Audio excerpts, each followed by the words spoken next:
Ahoj, blíží se konec školního roku a s ním i otázka, čím obdarovat učitelky našich dětí.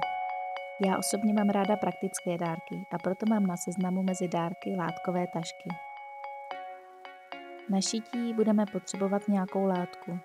Já dnes budu šít tašky z bavlněného plátna, ale klidně můžete použít i kočárkovinu, nebo mikropíč, šusťákovinu či podšívkovinu. Obzvláště z těchto posledních 3 materiálů budou tašky lehčí a v kabelce zaberou méně místa. Avšak u šití z těchto materiálů je potřeba přidat větší přídavky na švy, aby se šev nerozpáral. Dále budeme potřebovat tužku, metr, nůžky, špendlíky, pravítko, šicí stroj, druky. Jak velkou chcete mít tašku, záleží pouze na vás. Já jsem si na svou tašku připravila 2 obdélníky o velikosti 36x45 cm. Pokud máte látku, u které nemusíte hlídat směr vzoru, nechte obdélník v celku, ubyde vám tak jedna strana na sešívání. Na uši si nastříháme další 2 pruhy. Šířka mých obdélníků je 12 cm a délka je 75. Ustřihla jsem si 12 cm pruh po celé šířce látky a ten poté přepůlila. Pokud budete ale chtít nosit tašku v ruce a ne na rameni, udělejte si uši kratší, abyste pak netahali tašku po zemi. Šířka pruhu je také libovolná, ale čím širší pruhy budou, tím budou pohodlnější při nošení. A nakonec budeme potřebovat pruh látky, ze které uděláme obal na tašku.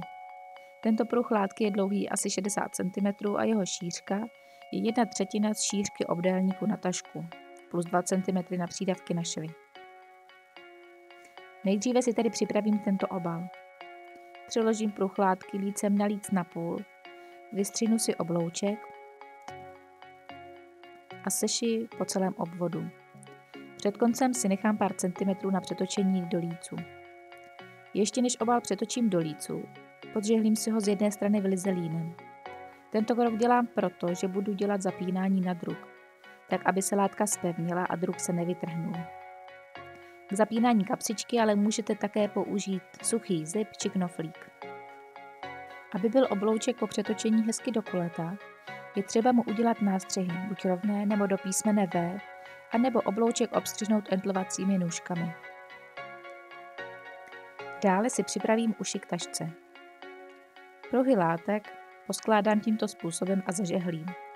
Je dobré žehlit mezi každým krokem při skládání. Takto poskládané pruhy jsou dostatečně silné, takže nemusíte mít strach, že by nákup neunesly. Takto složené pruhy nyní prošiji po obou stranách. Začínám stranou, která se dá rozložit. Nyní si vezmu kapsu a přiložím ji na střed lícové strany tašky blíže ke spodnímu okraji.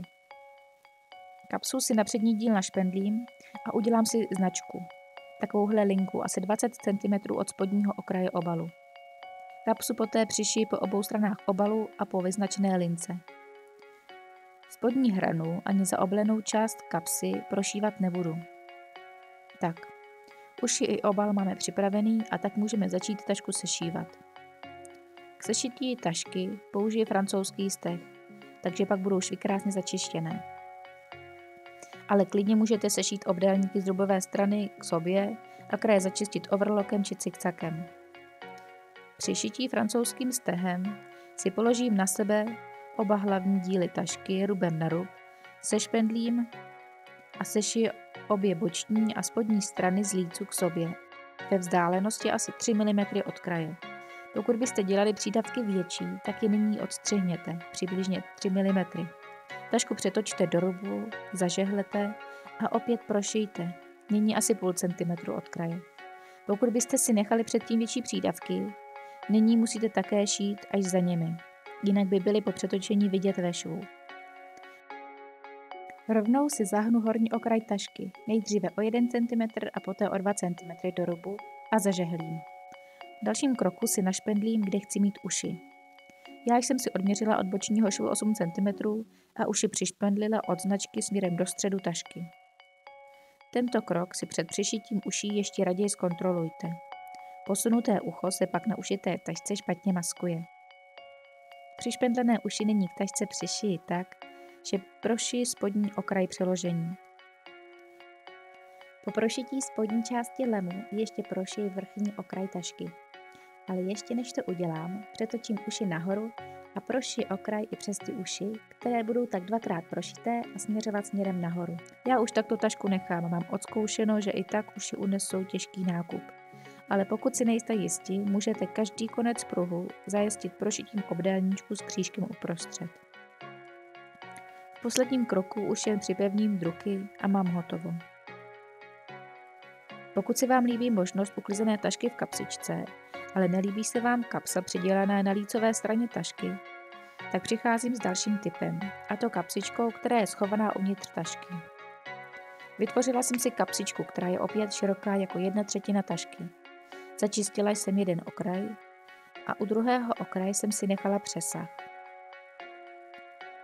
Sešila jsem kapsičku po stranách k sobě a přesah vložila pod zahnutí horního okraje tašky ve chvíli, kdy jsem přišívala uši.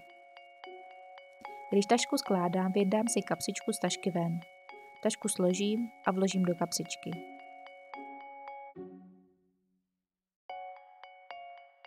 Pokud byste chtěli mít tašku jinou než ostatní, doporučuji na tašku napsat nějaké motto či citát.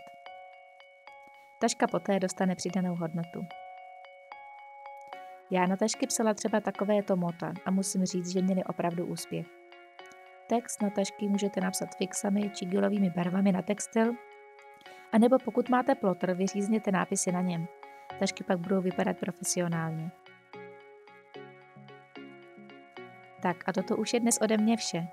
Pokud máte nějaké další tipy na text, který by mohl zdobit tašku, tak ho určitě napište dolů do komentáře. A nebo mi napište, jak se vám video líbilo. A já se na vás budu těšit zase příště. Mějte krásné dny. Kersty.